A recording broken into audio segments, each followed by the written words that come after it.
A 14-year-old charged with the killing of Logan Mwangi was heard 2 weeks after the 5-year-old's death by a care worker singing, "I love to punch kids in the head, it's orgasmic." The teenager, who cannot be named, later told another care worker that he did some bad stuff, but was not allowed to talk about it, jurors heard. The youth has denied murdering Logan and perverting the course of justice, the court heard. He has been charged, along with Logan's mother Ingharid Williamson and stepfather John Cole, with his killing and perverting the course of justice.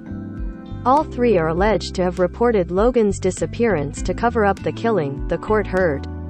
It comes after Logan was found dumped in a river just 400 meters from the family home, having died from 56 catastrophic injuries, prosecutors alleged. The little boy was reportedly so battered that even his tongue was bruised, a court heard yesterday. A jury in Cardiff Crown Court today was told of alleged comments made by the youth, overheard by employees of a facility where he is being kept. Logan was found dumped in a river just 400 meters from the family home, having died from 56 catastrophic injuries. Image, Wales News Service. On August 14, 2 weeks after Logan's death, the youth was heard singing, "I love kids. ****ing love kids. I love to punch kids in the head. It's orgasmic." Court heard. Prosecutor Caroline Rees QC claimed that in light of the mechanism of injury to Logan, the prosecution considered this comment significant. "It certainly doesn't demonstrate any sadness at the fact a 5-year-old has died in traumatic circumstances," she alleged. Jurors heard on August 27, the youth reportedly made the following comment, "I ain't letting Cole take the blame. No way. I might just plead guilty next week. My solicitor knows about all my mental state and I forget stuff. I can't remember stuff." Police near the scene where Logan's body was found. Image, Wales News Service. He was also heard saying, "I did some bad stuff but I am not allowed to talk about it," the court heard. Ms. Rees said, "The prosecution say that this remark is significant. It is the prosecution case that there is an inference to be drawn that the bad stuff includes the assault upon Logan." A juror in the trio's trial is said to have today become upset as a summary of the medical evidence was read to the court. Ms. Rees told the hearing that medical experts had found Logan suffered catastrophic injuries to his abdomen, including lacerations to his liver and a tear to his bowel, as well as traumatic brain injuries.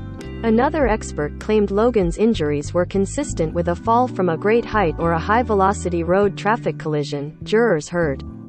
The court heard there was also evidence Logan had suffered a broken collarbone in the weeks before his death, with prosecutors saying he may have been abused over a prolonged period of time. Ms. Rees said, "He found that Logan had suffered extensive and catastrophic injuries through blunt force trauma, that is through the use of force on his little body."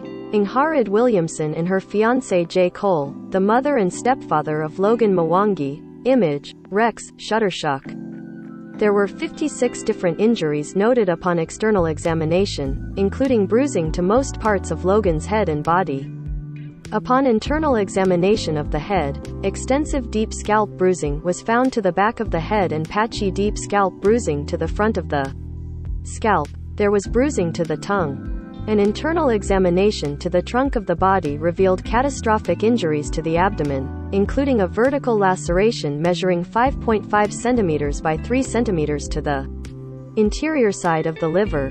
Ms. Rees added there was also a tear to the root of the bowel and a degloving of a part of the small intestine.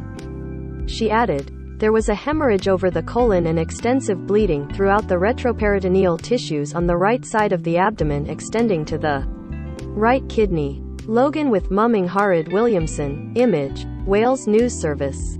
She alleged Logan would have been alive for several hours after receiving the injuries, jurors heard. Ms. Rees claimed a healing fracture was found in Logan's left clavicle which was several weeks old, the court heard. She said, "We say that this finding suggests infliction of injuries on different occasions over a more prolonged period of time than the days immediately before Logan's body was discovered." The prosecutor told jurors added the pathologist suggested, "The injuries should be considered as consistent with inflicted injury by blows, kicks or impact." with a weapon. The deep scalp injury is also consistent with blunt force trauma.